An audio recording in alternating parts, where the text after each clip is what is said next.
আমার প্রিয় একাদশ দ্বাদশ শ্রেণীর ছাত্রছাত্রী এবং চাকরি প্রত্যাশী ভাই বোনেরা, আসসালামু আলাইকুম।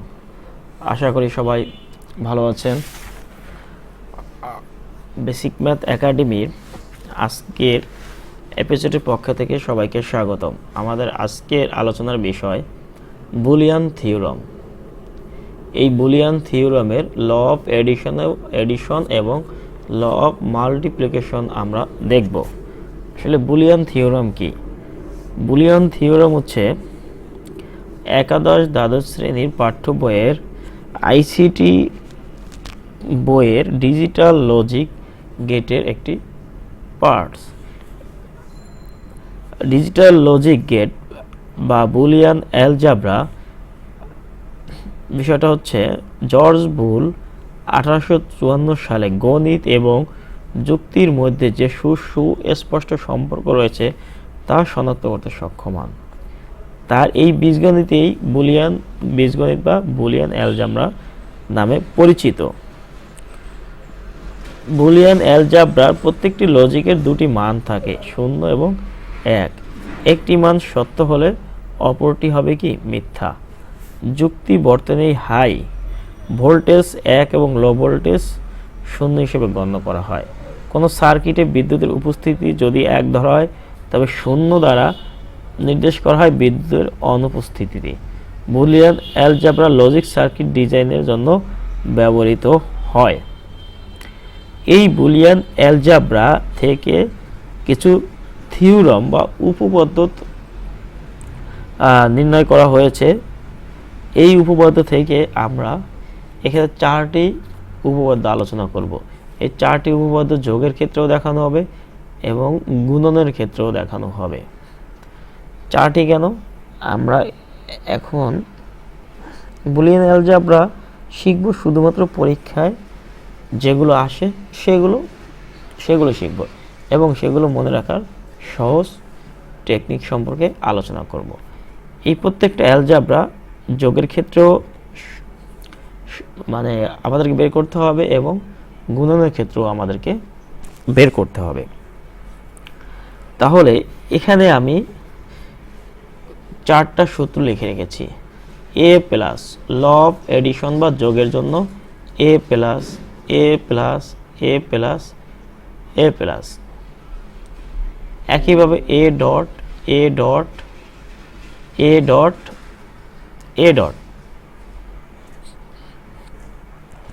এরপরে সমান সমান সমান সমান। অনুরূপভাবে ল অফ মাল্টিপ্লিকেশনেও সমান সমান সমান সমান, অর্থাৎ রেজাল্ট। তাহলে আমি কি বাদ রাখছি?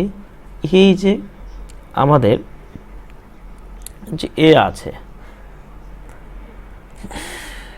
তাহলে এখন আমরা এই সমীকরণটা পূর্ণ করতে হলে প্রথমে আমরা নিব দুইটা ক্ষেত্রেই আমরা একই নেব। প্রথমে 0, তারপরে 1, তারপরে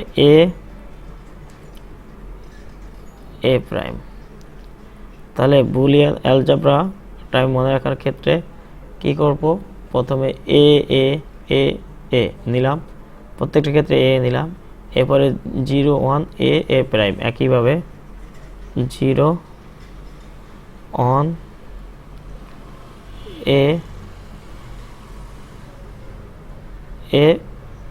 প্রাইম। তাহলে দাঁড়ালো কি?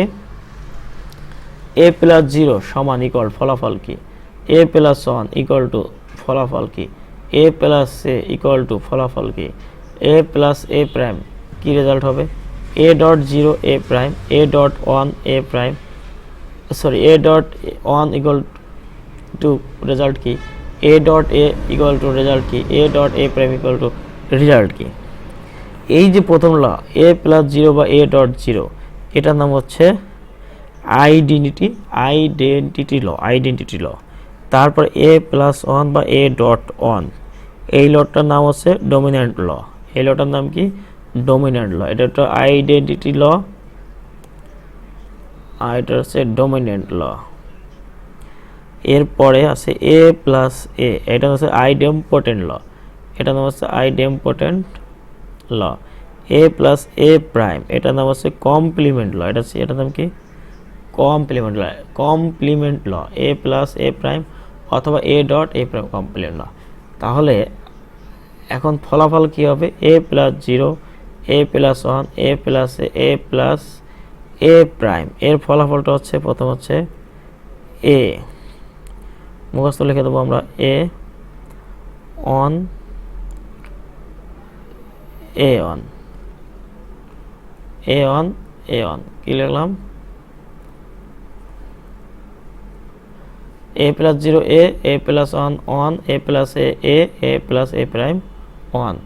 অনুরূপভাবে এ ডট 0, এটা আমরা লিখবো হচ্ছে 0, এ ডট এ 1 হচ্ছে এ dot A equal two A dot A prime equal two 0।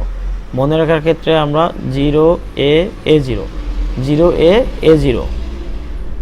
তাহলে আমরা বুলিয়ান থিওরেমের ল অফ এডিশন এবং ল অফ মাল্টিপ্লিকেশনের থিওরেমগুলো দেখলাম।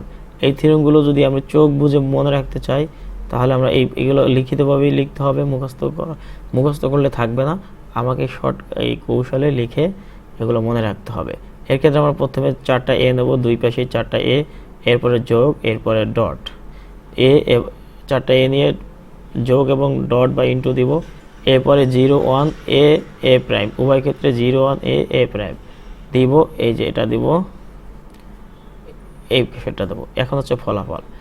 এডিশনের ক্ষেত্রে এ অন, এডিশনের ক্ষেত্রে কি এ অন পরপর লিখে দিলে হবে। আর মাল্টিপ্লিকেশনের ক্ষেত্রে 0 এ 0। তাহলে আমরা বুঝলাম। এবং বুলিয়ান থিওরেমের law of addition, law of মাল্টিপ্লিকেশনের 4টা সূত্র আমরা শিখলাম। আশা করি সবাই বুঝতে পারছো। বেসিক ম্যাথ একাডেমি পরবর্তী টপিক্সের স্বাগতম জানিয়ে এবং সেই পর্যন্ত সবার সুস্বাস্থ্য কামনা করে আজকের টপিক্স এখানে শেষ করছি। খোদা হাফেজ।